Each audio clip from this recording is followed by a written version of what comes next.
السلام علیکم، welcome to my YouTube channel. دوستو، پاکستان میں سالانہ 1000 سے زائد بچے بچیوں کا ریپ اسباب کیا ہے؟ آبادی کے لحاظ سے دنیا کے چھٹے بڑے ملک پاکستان میں سالانہ اوسطاً 1000 سے زائد بچے بچیاں اغوا کر لیے جاتے ہیں۔ ریپ اور اجتماعی جنسی زیادتی کا نشانہ بننے والے معصوم لڑکے لڑکیوں کی اوسط تعداد بھی 1000 سے زائد ہوتی ہے۔ یہ اعداد و شمار ایسے جرائم کے ہیں جو پولیس کو رپورٹ کیے جاتے ہیں، جبکہ ایسے بہت سے جرائم سماجی بے عزتی کے خوف یا مجرموں کی طرف سے دھمکیوں جیسی وجوہات کے باعث پولیس کو رپورٹ کیے ہی نہیں جاتے۔ پاکستان میں اس نوعیت کے جرائم کا قومی سطح پر ریکارڈ رکھنے کا کوئی خصوصی نظام موجود نہیں، لیکن چند ملک گیر غیر سرکاری تنظیم اس شعبے میں بڑی محنت سے کام کر رہی ہیں۔ انہی میں سے ایک بچوں کی تحفظ اور ان سے متعلق جنسی جرائم کے خلاف سرگرم تنظیم سائل بھی ہے۔ پاکستان اکثریتی طور پر مسلم آبادی والا ملک ہے، جہاں عوام کی اکثریت میں قدامت پسندانہ مذہبی رجحانات پائے جاتے ہیں اور مذہب کو بڑی اہمیت دی جاتی ہے۔ پھر بھی جنوبی ایشیا کی اس ریاست میں بچوں کے خلاف جنسی جرائم کی شرح مقابلتاً اتنی زیادہ کیوں ہے؟ ایسے جرائم کی تفتیش کرنے والے پولیس اہلکار اگر ان جرائم کے عملی اسباب کا تعین کرنے کی کوشش کرتے ہیں تو بہت سے ماہرین یہ جاننے کی کوشش کرتی ہیں کہ سماجی طور پر ایسے جرائم کے پس منظر محرکات کیا ہوتے ہیں۔ بڑے اسباب کے سماجی، نفسیاتی اور امنیاتی ماہرین اس بات پر متفق ہیں کہ پاکستان میں ان جرائم کے ارتکاب کے بڑے اسباب غربت، بے روزگاری، سماجی طور پر عزت اور غیرت کا تصور اور انصاف کی فراہمی کے نظام میں پائی جانے والی خامیاں ہیں۔ متعدد دیگر ماہرین کے مطابق انفرادی اخلاقی سطح پر خود احتسابی کی کمی اور معاشرے میں موجودہ گھٹن اور محرومی کے احساس کو بھی ایسے جرائم کے اسباب کی فہرست سے خارج نہیں کیا جا سکتا۔ پاکستانی غیر سرکاری تنظیم سائل اس طرح کی جرائم سے متعلق ہر سال ایک رپورٹ جاری کرتی ہے۔ اس تنظیم نے 2017 کے لیے اپنی رپورٹ میں جو اعداد و شمار جاری کیے وہ کم تشویشناک نہیں ہیں۔ اس رپورٹ کے مطابق پاکستان میں 2017 میں بچوں کے اغوا کے مجموعی طور پر 1039 واقعات سامنے آئے تھے۔ گزشتہ برس ملک میں کم سن بچیوں سے لے کر نابالغ لڑکیوں تک کے ریپ کے کل 467 واقعات ریکارڈ کیے گئے، جبکہ لڑکوں کے ساتھ جنسی زیادتی کے بھی 366 واقعات سامنے آئے۔ اس کے علاوہ 200 سے زائد واقعات میں بچوں کے ساتھ جنسی زیادتی کی کوشش کی گئی۔ علاوہ ازیں پچھلے برس پاکستان میں لڑکوں کے ساتھ اجتماعی جنسی زیادتی کے 180 اور لڑکیوں کے ساتھ اجتماعی جنسی زیادتی کے 158 واقعات بھی پولیس کو رپورٹ کیے گئے۔ متاثرین پر دباؤ اور دھمکیاں۔ پاکستان جیسے اکثریتی طور پر مذہبی معاشرے میں لوگ جنسی جرائم کا ارتکاب کیوں کرتے ہیں، اور کیا عدالتوں کی طرف سے سزا کا خوف ممکنہ مجرموں کو جرائم سے دور رکھنے میں مدد دیتا ہے؟ ان سوالات کے جوابات کے لیے ڈوچے ویلے نے گفتگو کی۔ اسلام آباد میں بحریہ یونیورسٹی سے منسلک ماہر نفسیات ذو افشاں قریشی سے تو انہوں نے بتایا، غربت ایسے جرائم کی اہم ترین وجہ ہے۔ جنسی جرائم سے ملوث افراد معاشرتی دباؤ استعمال کرتے ہوئے پہلے سے محرومی کے شکار افراد کا جنسی استحصال کرتے ہیں۔ مثال کے طور پر مظلوم اگر کوئی غریب بالغ لڑکی ہو تو معاملہ اس کے ساتھ شادی کی پیشکش کر کے اپنے طور پر حل کر دیا جاتا ہے۔ ذو افشاں قریشی کے مطابق پاکستانی معاشرے میں زیادہ تر جنسی تشدد کے شکار بالغ افراد کو ہی قصوروار سمجھا جاتا ہے۔ کئی واقعات میں مجرم سے شادی کو ہی انصاف کی فراہمی اور عزت کے تحفظ کا راستہ سمجھ لیا جاتا ہے، اس لیے کہ یوں بات عدالتوں تک نہیں پہنچتی۔ لوگ ایسے جرائم کی پولیس کو اطلاع دینے سے ویسے بھی بہت گھبراتے ہیں۔ ایک بڑا المیہ عورت کے بدلے عورت جیسے مجرمانہ اور ظالمانہ تصفیے بھی ہیں جو جرگوں یا پنچایتوں کی وجہ سے ممکن ہوتے ہیں، لیکن جن سے خواتین کے حقوق مزید دوپامال ہوتے ہیں۔ اور حوصلہ شکنی کے بجائے جنسی جرائم کے حوصلہ افزائی ہوتی ہے۔ ایسے جرائم کی اطلاع پولیس کو دیے جانے کے بعد بھی زیادہ تر واقعات میں مظلوم کو انصاف کیوں نہیں ملتا؟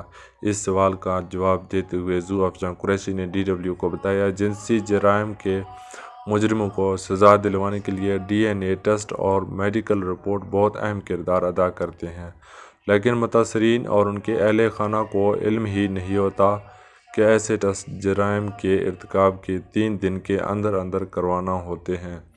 بہت سے مقدمات ایسے ٹیسٹ بروقت نہ کرائے جانے کے باعث ہی خارج کر دیے جاتے ہیں۔ مظلوم لڑکیوں اور خواتین پر ہی الزام۔ جنسی جرائم کے ارتکاب کی پاکستان میں عام مذہبی شخصیات کی طرف سے کیا وضاحت کی جاتی ہے؟ یہ جاننے کے لیے DW نے رابطہ کیا جڑواں شہر راولپنڈی اسلام آباد میں سنی تحریک کے صدر لیاقت علی رضوی سے۔ انہوں نے کہا، مسئلہ ہمارے ہاں اسلام سے دوری ہے۔ اسلام نے عورت کو ایک خاص مقام دیا ہے۔ جب خواتین سر عام اور بے پردہ بازاروں میں گھومتی ہیں تو مردوں پر شیطان غالب آ جاتا ہے اور وہ جنسی جرائم کے مرتکب ہوتے ہیں۔ ایسا تو نہیں ہوتا کہ عورت باپردہ ہو اور کوئی اس پر حملہ کرے۔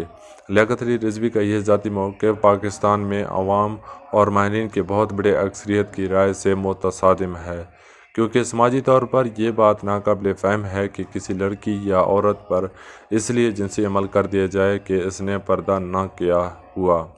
لیاقت علی رضوی سے DW نے جب یہ پوچھا کہ پردہ تو عام طور پر بالغ خواتین یا جوان لڑکیاں کرتی ہیں، لیکن پاکستان میں بہت سی کم سن بچیوں کا بھی ریپ اور قتل دیکھنے میں آتا ہے۔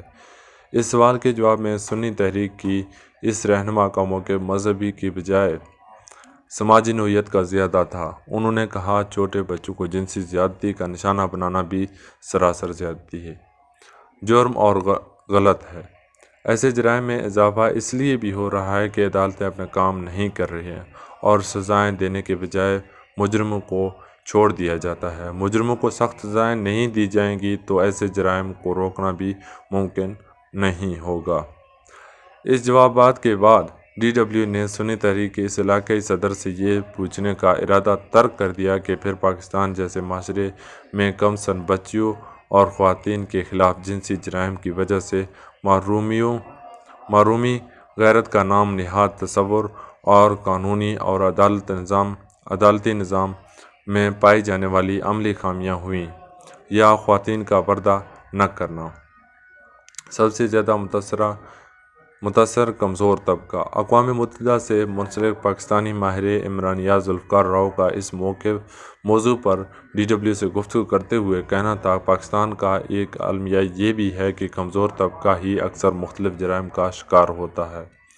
جنسی جرائم کے معاملے میں تو مظلوم چاہے کوئی خواتین ہو، کوئی لڑکا یا لڑکی، ایسے ہی قصوروار سمجھ لیا جاتا ہے۔ عمومی سوچ یہ ہے کہ عورت کی جگہ گھر اور باورچی خانے میں ہے۔ عورت اگر گھر سے نکلی تو جیسے وہ خود مردوں کو اپنے ساتھ بدتمیزی کی دعوت دے رہی ہے۔ یہ سوچ بالکل غلط اور قابل مذمت ہے، کیونکہ یہ ناانصافی ہے جو عورتوں اور لڑکیوں کے سماجی استحصال کے تسلسل کی وجہ بنتی ہے۔ DW نے ذوالفقار راؤ سے پوچھا کہ پھر خواتین کے خلاف جنسی جرائم کا عورتوں کے پردہ کرنے یا نہ کرنے سے کیا تعلق ہوا؟ ان کا کہنا تھا، یہ کہنا کہ لڑکیاں اور عورتیں اس لیے جنسی جرائم کا نشانہ بنتی ہیں کہ وہ پردہ نہیں کرتیں، یہ کھلی منافقت اور قابل مذمت سوچ ہے۔ آبادی کے نصف حصے کو صرف گھر میں بند کر دینا کہاں کا انصاف ہو سکتا ہے؟ اور پھر ترقی کیسے ہوگی؟ بات صرف لباس کی نہیں، محرومی کی بھی ہے، جہالت اور سماجی منافقت کی بھی، اس درندگی کو بھی جو ان مردوں کی آنکھوں اور ذہنوں میں ہوتی ہے جو ایسے جرائم کا ارتکاب کرتی ہیں۔ ویسے مجرم جو زینب اور رمشہ جیسی کم سن بچیوں کے ریپ اور قتل کرتے ہیں۔ سیاسی اور سماجی ماحول کے اثرات۔ پاکستان میں ایسے جنسی جرائم کی شرح کا موجودہ سماجی ڈھانچے اور رجحانات سے کیا تعلق ہے؟ یہ سوال DW نے پوچھا اسلامک یونیورسٹی کے سابق ڈاکٹر دوست محمد خان سے۔ انہوں نے کہا، ہمارے سماجی نظام بتدریج شکست کا شکار ہے۔ غیر اخلاقی ویڈیوز ایک بڑی صنعت بن چکی ہے۔ سوشل میڈیا کی وجہ سے فحش اور غیر اخلاقی مواد تک نوجوانوں کی رسائی آسان ہو گئی۔ اب تو مقابلتاً چھوٹی عمر کے لڑکوں اور نوجوانوں کی طرف سے ایسے جرائم کے ارتکاب کی رپورٹیں بھی میڈیا میں پڑھی سنی جا سکتی ہیں۔ اس سوال کے جواب میں آیا جنسی جرائم کا کسی معاشرے کے مجموعی ماحول اور وہاں باہمی برداشت کے بہتر یا خراب صورتحال سے بھی کوئی تعلق ہوتا ہے۔ ڈاکٹر دوست محمد خان نے ڈوچے ویلے کو بتایا، ہمارے ہاں مجموعی سیاسی ماحول بدعنوانی اور سماجی ماحول دباؤ کا شکار ہے۔ معاشرے میں برداشت کم اور عدم برداشت بہت زیادہ ہو چکی ہے۔ یہ جنرل ضیاء الحق کے دور اقتدار کے اثرات کا نتیجہ بھی ہے۔ نوجوانوں کو تعلیم، تفریح اور تخلیق کے بہتر مواقع دستیاب ہوں گے تو ان کی توانائیاں مجرمانہ اور غیر تعمیری کاموں میں ضائع نہیں ہوں گے۔ چوری، قتل، ڈکیتی کی طرح کسی معاشرے میں جنسی جرائم کا تعلق بھی وہاں کے مجموعی ماحول اور باہمی برداشت، شہریوں کی قانون پسندی، ذہنی اطمینان اور دوسروں کے لیے احترام جیسے عوامل سے ہوتا ہے۔ جہاں ایسے عوامل کی شرح غیر تسلی بخش ہوگی، وہاں جرائم بھی زیادہ ہوں گے۔ عوام کو اجتماعی طور پر آزادی کے ساتھ ساتھ ذمہ داری اور ہر حال میں قانون پسندی کا احساس دلانا بھی لازم ہوتا ہے۔ لوگوں کی صرف صحت ہی نہیں بلکہ سوچ اور سماجی رویوں کو بھی صحت مند ہونا ہوگا۔ دوستو، اگر ہماری ویڈیو آپ لوگوں کو پسند آئی تو میری یوٹیوب چینل کو سبسکرائب کریں۔ اللہ